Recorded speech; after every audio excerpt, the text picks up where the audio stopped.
ভাই বোনের বাসায় ছাড়া তো আর কারোর বাসায় ওইভাবে যাওয়া হয় না। তো না বলে গিয়েও কিন্তু অনেক মজার, মজার খাবার খাওয়া যায়। না বলেই গেছি ২ টার সময় ওর মেয়ে অসুস্থ এজন্য দেখতে গেছি, যেয়ে দেখি কি বড়, বড় ইলিশ মাছ দিয়ে শাপলা দিয়ে রান্না করিছে। আর হচ্ছে ২ পিস ইলিশ মাছ ভাজি করিছে আর ব্রয়লার মুরগি রান্না করিছে। কারণ ওর ছেলে-মেয়ে এই ব্রয়লার মুরগি ছাড়া কিন্তু ইলিশ মাছ ভাজিও খাবে না, রান্নাও খাবে না। তো ওদের ২ জনের জন্য ২ পিস ভাজি করিছে আর হচ্ছে শাপলা দিয়ে মাছ দিয়ে রান্না করিছে। তো উপস্থিত মাথায় ওগুলাই খেলাম।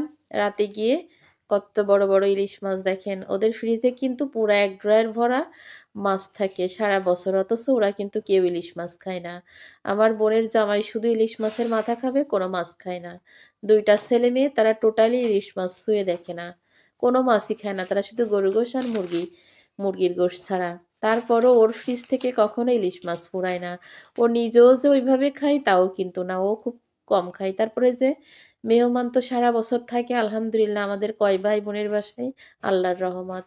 আমার হাতে ব্যথার জন্য আমার মনে হচ্ছিল একটা ওয়াশিং মেশিন কিনবো। ওর আব্বুরে বলছিলাম, "আমারে এসি না কিনে দিয়ে তুমি আমারে ওয়াশিং মেশিন কিনে দাও।" এখন দেখতেছি ওয়াশিং মেশিনে হচ্ছে প্রতিদিনের যে কাপড় ওইগুলা পরিষ্কার হয়। একটু ভারী ময়লা কাপড় ওগুলা পরিষ্কার হয় না। এটা শুনে আর ইচ্ছা নেই কিনার।